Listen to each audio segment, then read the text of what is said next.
Our journey into the realm of the unexplained begins in a tranquil, picturesque English village, nestled comfortably amongst a backdrop of rolling green hills and clear, babbling brooks. This village was home to a quaint, centuries-old cottage, full of character, steeped in history and mystery, resided in by a woman named Emily. Emily was an individual who bore a deep-seated belief in the inexplicable and supernatural, a belief system that was about to be tested and proven in a way she had never anticipated. On a particular evening, Emily found herself enveloped in solitude, the only company she had being the quiet ticking of the clock and the faint, familiar noises of the old house settling. This was, of course, a customary part of in such an old dwelling. She reclined in her cozy living room, a sanctuary that smelled of worn leather and old books, where memories lingered in every corner. The night was like any other, and the silence was comforting until the air to change. As though touched by an unseen icy hand, the room's atmosphere shifted dramatically. It suddenly grew unnervingly cold, so much so that Emily could see her breath fogging in the air. A bone-chilling draught, one that ran deeper than any winter breeze, swept through the room, rattling the window panes and stirring the curtains. It was a wind that seemed to carry an unseen presence, a spectral guest that brought with it an eerie noise that shattered the silence. From what seemed like nowhere, the sound of a child's laughter, crystal clear yet oddly echoed hauntingly in the silence, bouncing off the ancient stones of the cottage. Emily, heart pounding and courage summoned, searched the house from cellar to attic, but found no one, no source of the laughter that had so vividly filled the air. From that day forward, the laughter would return, always at the same time, always in the same place. We commence our narration with the chronicle of an individual named Robert, a resident in a contemporary apartment nestled in the heart of the lively, ever-pulsating New York City. Robert, our primary subject, was a man of routine, one amongst the millions that formed the city's vast, diverse populace.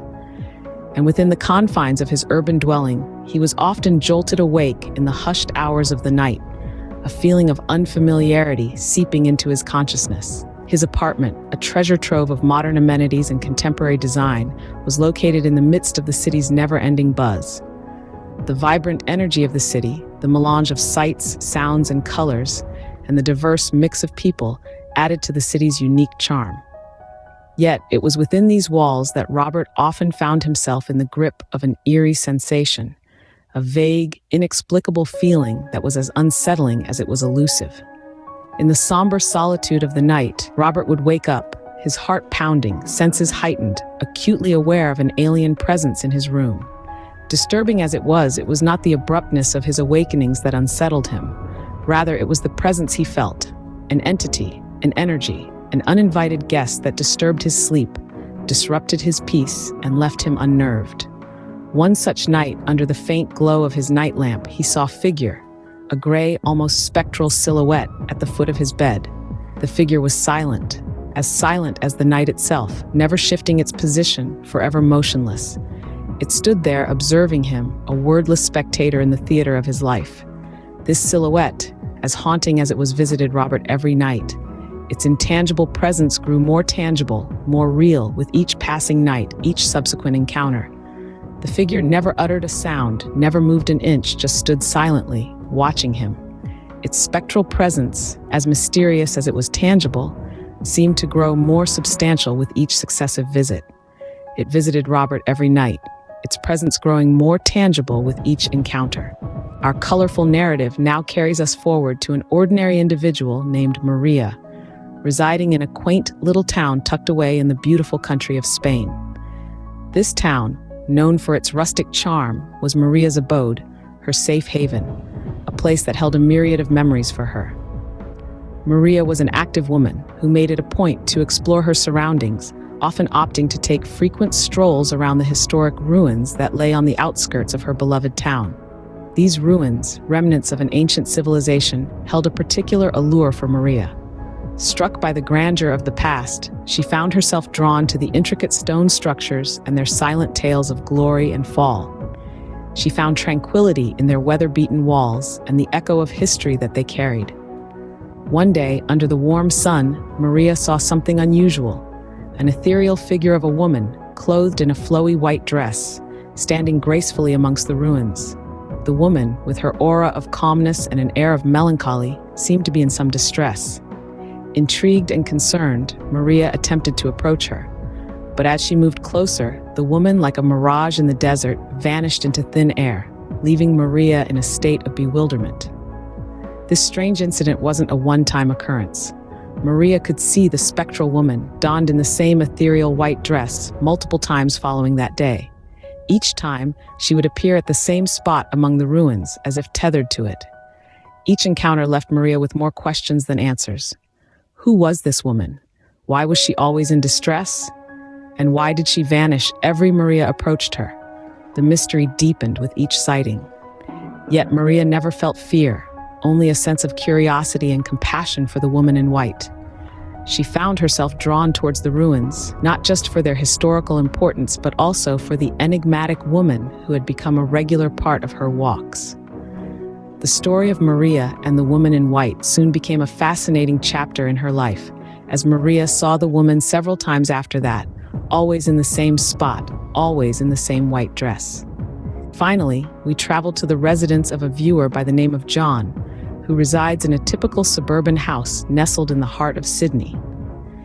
This house, seemingly normal on the outside, has its own share of peculiarities, anomalies that cannot be overlooked. John, a man of rational intellect, often found himself puzzled by certain happenings in his home that defied the laws of everyday life. Strange, inexplicable noises that echoed through the walls of a floor. These were not just random, occasional sounds. They were auditory manifestations that felt eerily human. Footsteps, heavy and deliberate, frequently resonated throughout his home, their echoes lingering in the air. They were like ghostly remnants of an invisible presence, stirring up an atmosphere of subtle fear and uncanny mystery. But that was not the end of the sign. Along with the footfall, hushed whispers too could be heard, their soft murmur seeping through the cracks and adding to the eerie ambience. Then, on one fateful, moonlit night, John discovered something sent shivers down his spine. As he was crossing his hallway, he noticed an apparition, a figure that was nothing short of spectral. It was a man, an entity that shouldn't have been there, yet it was. It was a silhouette that looked at John ominously, its gaze penetrating straight into his soul. The phantom figure then raised hand and pointed in a direction, the direction of the attic. Trepidation filled John, yet curiosity had him in its grip. The next day, driven by the urge to uncover the truth, he decided to investigate the attic. His heart pounded in his chest as he ascended the stairs, pushed open the creaky door, and entered the dusty, cobweb-filled space. Hidden among the forgotten memorabilia and time-worn trinkets, he discovered a concealed compartment that held secrets from another time. In it were old letters. They were delicate, their paper yellowed with age, the ink faded but the words still legible. These were correspondence from a previous homeowner, a narrative of times gone by. As he read through them, they revealed a tragic past, unraveling tales of love, loss, and long-kept secrets. As we journey back through these tales, we find ourselves returning to the same chilling moments. Emily's haunting laughter in the quiet English cottage, Robert's silent watcher in the bustling city, Maria's spectral woman in white among the ancient ruins, and John's pointing figure in the suburban home. Each story, a chilling encounter with the other side, each encounter leaving an indelible mark on the lives of those who experience them. Remember, the world is full of mysteries, and the line between our reality and the supernatural is often blurred. So the next time you find yourself alone in a quiet room, listen closely. You might just hear the echo of a child's laughter, or see a shadowy figure watching you from the corner. Or perhaps you will be the one to discover a tragic past hidden in your attic. Until then, stay curious, stay vigilant, and most importantly, stay safe.